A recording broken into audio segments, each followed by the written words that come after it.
चक्राकारं महत्तेजः तन्मध्ये परमेश्वरी जगन्माता जीवधात्री नारायणी परमेश्वरी व्यूहतेजोमयी ब्रह्मानन्दिनी हरिसुन्दरी पाशाङ्कुशेक्षुकोदण्डपद्ममालालसत्करा दृष्टा त्वां मुमुहुर्देवाः प्रणेमुर्विगतज्वराः तुष्णुवुः श्रीमहालक्ष्मीं ललितां वैष्णवीं परां श्रीदेवाः उवाच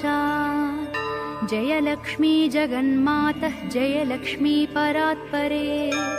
जय कल्याणनिलये जय सर्वकलात्मिके